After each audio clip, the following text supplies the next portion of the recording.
헛똑똑 잡학 아카이브 10분이면 구조가 보입니다. 안녕하세요. 자, 노동조합. 우리가 흔히 노조라고 부르죠.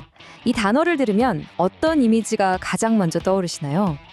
오늘은 우리가 뉴스에서 흔히 보는 그 단순한 모습 넘어 그 속의 복잡한 세계를 한번 제대로 들여다보겠습니다. 자, 한번 솔직하게 생각해 보세요. 노조라는 단어를 들었을 때 머릿속에 딱 하고 그려지는 장면이요? 아마 대부분 비슷할 겁니다. 그렇죠. 바로 이거죠. 뉴스에서 늘 보던 빨간 머리띠, 확성기, 그리고 수많은 사람들이 모여서 무언가를 외치는 피켓 라인.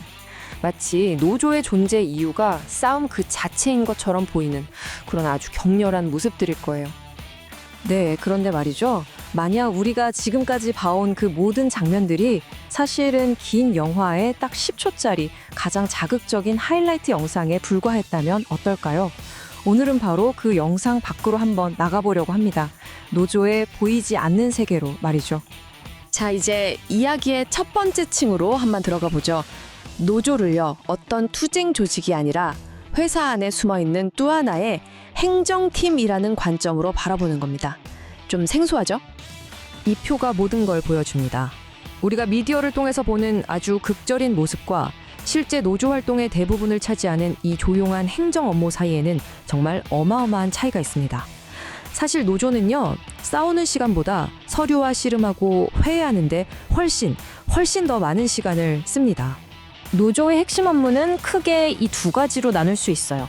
첫 번째는 단체 교섭을 통해서 회사 운영의 규칙을 함께 만드는 일입니다. 이게 단순히 월급 얼마 올려달라 이런 차원에 넘어서요. 평가 기준이나 징계 절차 같은 회사의 시스템 전반을 다루는 거죠. 그리고 두 번째는 그렇게 만든 규칙이 제대로 지켜지지 않을 때 생기는 문제들을 해결하는 고충 처리입니다. 그래서 이 모든 활동의 핵심 목표는 바로 이겁니다.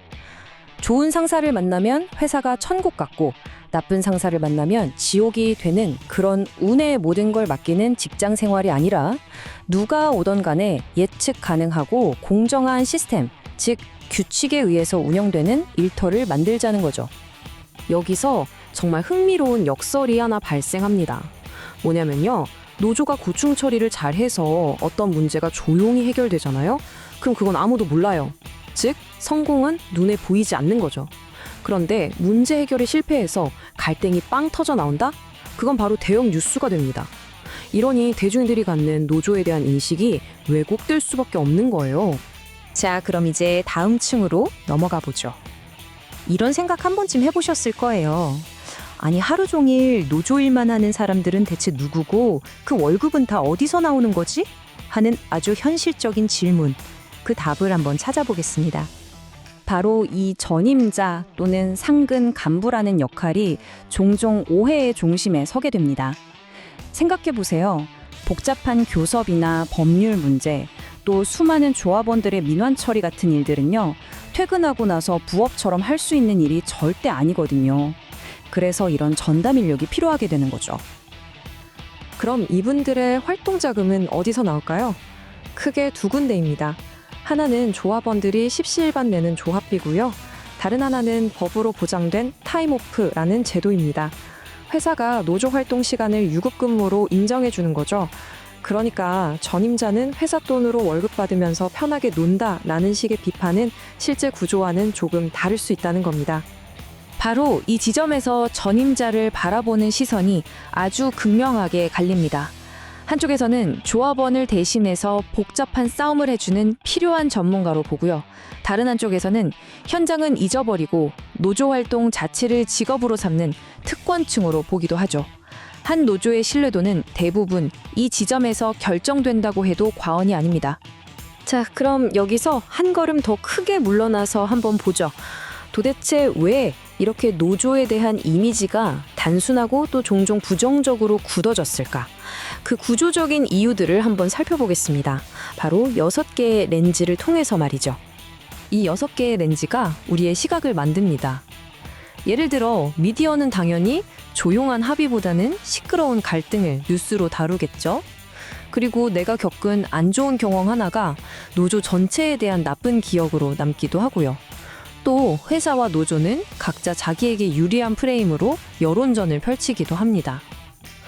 이 모든 것들이 복합적으로 작용해서 우리가 노조의 전체 모습을 있는 그대로 보기 어렵게 만드는 겁니다. 그럼 이제 좀 더 균형 잡힌 시각으로 넘어가 보겠습니다. 노조를 성인이나 악마가 아니라 하나의 도구로 보는 거죠. 이 도구가 왜 필요한지, 그리고 동시에 이 도구가 어떻게 잘못될 수 있는지, 그 양면을 모두 살펴보겠습니다. 노조라는 도구의 순기능은 아주 명확합니다. 개인의 협상력을 하나로 모아서 개인이 혼자서는 도저히 맞서기 힘든 문제들을 시스템으로 풀어내는 거죠. 공정한 평가, 안전한 작업 환경, 그리고 가장 약한 사람에 대한 보호. 이것이 바로 노조라는 도구가 필요한 이유입니다. 하지만 그 도구가 잘못 사용되면요, 오히려 더 큰 문제가 될 수도 있습니다. 내부 민주주의가 무너지고 소수의 간부들이 현장과 멀어지면 노조는 더 이상 조합원을 위한 조직이 아니라 그 자체가 또 하나의 권력이 되어버리는 거죠. 모든 변화를 거부하고 심지어 조합원들을 피로하게 만드는 그런 존재가 될 수도 있습니다. 자, 그럼 이 모든 것을 종합해서 이제 결론으로 나아가 보겠습니다. 이제 우리는 노조를 좋다, 나쁘다라고 판단하는 것을 넘어서 분석하기 위한 새롭고 더 정교한 틀을 갖게 될 겁니다. 오늘 이야기의 가장 중요한 핵심 문장이라고 할 수 있겠네요. 노조는 그 자체로 선하거나 악한 존재가 아니라는 겁니다. 그 조직이 어떻게 설계되었고 또 어떻게 운영되고 있는지 그 구조와 기능의 결과물일 뿐이라는 거죠. 그래서 앞으로 노조 뉴스를 볼 때 단순히 싸움으로만 보지 마세요. 그 대신에 그 안에서 어떤 규칙이 만들어지고 있는지, 위기 상황에서 조합원을 보호하는 보험처럼 제대로 작동하고 있는지, 조합비로 굴러가는 작은 정부로서 투명성은 있는지, 그리고 권력과 타협이 공존하는 정치적 생물의 현실을 한번 분석해 보세요. 오늘 설명은 여기까지입니다. 마지막으로 이 질문을 남겨두고 싶네요.